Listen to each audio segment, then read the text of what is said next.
మనం పాండవుల వనవాసం కోసం తెలుసుకుందామండి. 6వ భాగం విందాము. ధర్మరాజు ఇలాగ అడిగాడు కుంతీదేవిని, అమ్మా నువ్వు నిన్నటి రోజున ఎక్కడికైనా భిక్షాటనకి వెళ్ళావండి.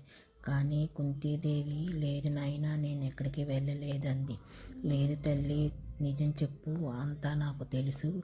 ఆ గృహిణి నిన్ను అవమానించిన మారు మాట్లాడినందుకు ఆ దూషణలు తిరిగి ఆమె బిడ్డలకే తగిలి మరణించారు. ఎదుటివారిని మనల్ని నిష్కారణంగా మనల్ని దూషించినప్పుడు ఆ మాటలు చేసే గాయానికి నువ్వు ఓర్చావు. మనం మౌనంగా ఉన్నప్పుడు ఆ మాటలు మన ఎడమకాలి కోటిని కూడా తాకవు. కానీ మళ్ళీ మనం తిరిగి శాపనార్థాలు పెడితే వాళ్ళకి తిట్టిన వారికి ఏమీ కాదు.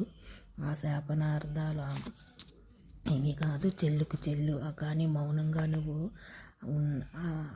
ఉన్నందుకు ఆ శాపనదులు ఆమె బిడ్డలకి కొట్టుకొని వాళ్ళు మంచంలో పడుకున్నట్లే చనిపోయారు. కానీ నువ్వు తక్షణమే వెళ్ళి ఆ గృహిణి తిరిగి దూషించిరా అని ధర్మరాజు అనగానే కుంతీదేవి జై శ్రీరామ్. మళ్ళీ ఇంకో వీడియో